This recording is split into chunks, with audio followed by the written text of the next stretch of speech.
What are facts?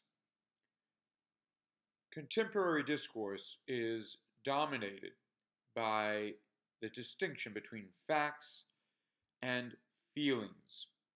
Sometimes we speak about a fact value distinction. This distinction, in turn, is retraceable to a Cartesian one between subject and object.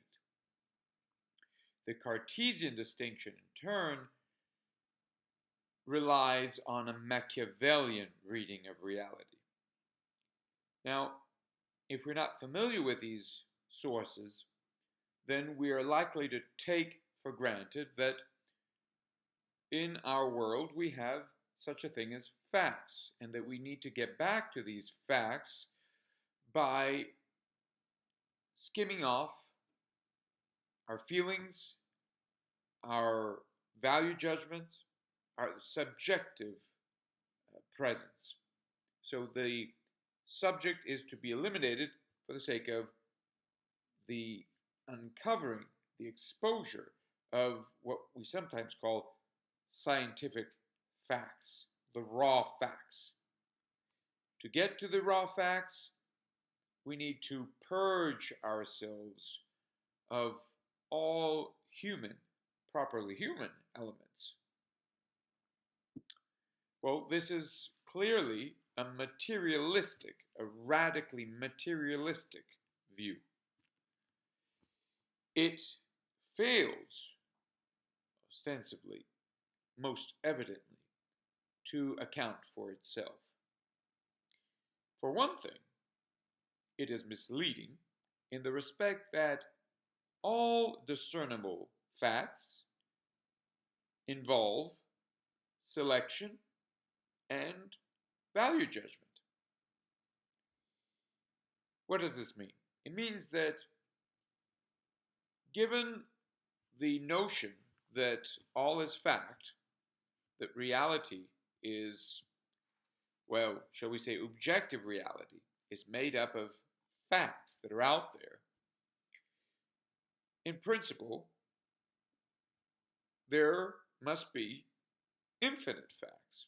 We are faced with an overwhelming number, in fact, uncountable facts. This means that in order to speak in any intelligent way, in any way that is comprehensible, in order to speak in a way that allows for communication, we need to narrow down the facts. We need to select a certain determined finite number of facts. Now, selection of facts involves necessarily leaving out many facts. In fact, most facts. Now, selection of facts requires, therefore, that we have a notion of what is more important and what is less important, what is relevant and what is not relative and relevant. Relative to a cause, we might say. Well, the cause is not the display of all possible facts, evidently, but it is the return to what counts, what is meaningful, the important facts.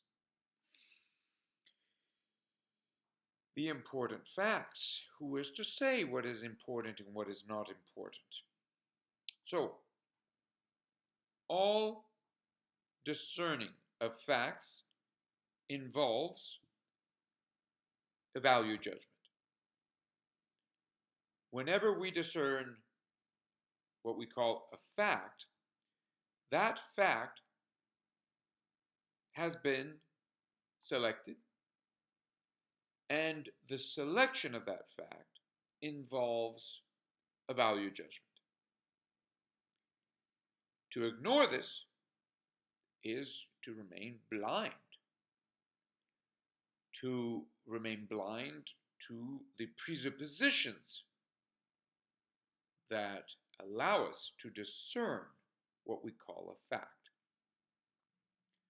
But now, are we to assume that there is no foundation to interpretation or to selection? Is there no foundation to our selection of facts and our value judgment? Surely there must be something that is presupposed by our value judgment. The question is whether that which is presupposed is to be understood in terms of sheer facts that are devoid of mind. So, are there facts that are absolutely devoid of meaning, of inherent significance and importance? Otherwise put, are values merely subjective? Or are there values in nature, as the expression goes? In other words, is the world that is presupposed by our subjectivity inherently meaningful? Is there a natural order of things that thereby presupposes an end, a good, a natural good, what is ultimately, we could say, the end of nature? The value judgment, the modern value judgment distinction, presupposes, whether we are aware of this or not, the absence of a natural end of nature. In other words, the absence of what is called natural teleology, otherwise put, the death of God, as understood in pre-modern ages. So, when we speak of facts, of scientific facts that we can get to once we apply a method, a scientific method, what is involved here is a fundamentally materialist ontology, a materialist conception of reality. Do we consciously accept that, or do we accept it merely by compulsion, by habit, unconsciously, as some might put it? This can become a serious problem. Very often we're not aware that what we're doing is not what we really want to do, that what we're saying is not what we really mean to say. And we fall back onto linguistic habits and therefore conceptions that are incompatible with our deepest yearnings. Are there, therefore, facts? Fact comes from the word factum in Latin, which really amounts to saying that there is something that is done or made. Something is done. But what is done presupposes an agency, of course. And ultimately, the question is whether agency involves mind or not. If it does not, then we will say that there is such a thing as uninformed matter, that there is matter, material, that exists independently, absolutely independently of any mind. So there is matter prior to any God, any divine mind, any consciousness. But what does that mean? I mean, we can hardly say that meaningfully that we can think of matter independently of consciousness. Obviously, whatever we think about is something we think of. it belongs to consciousness, it's tied to consciousness. So the real question here is one that tries to save facts, what is done, from mere subjectivity. If we say that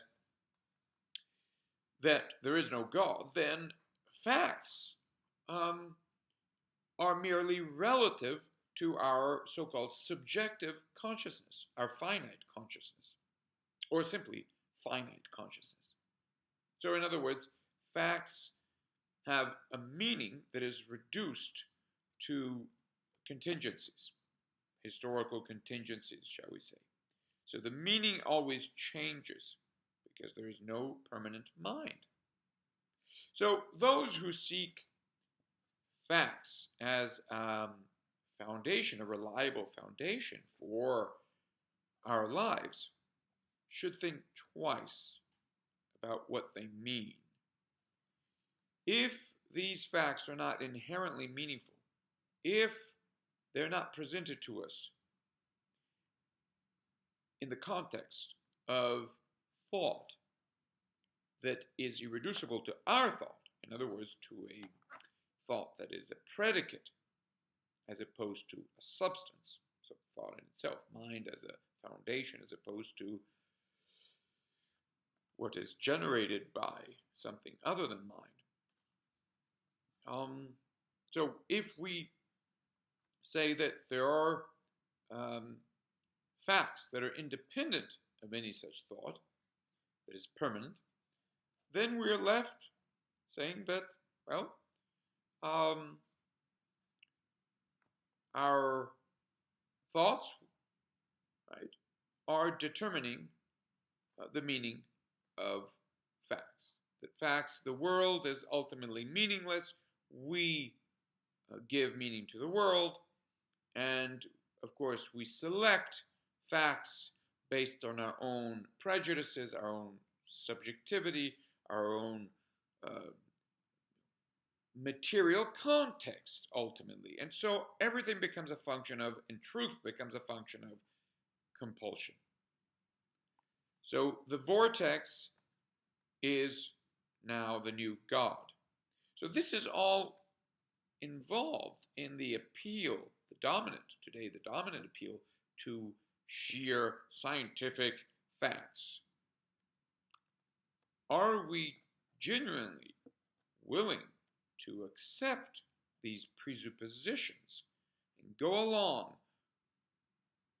with this notion that science, knowledge, therefore, is all about returning to mindless facts?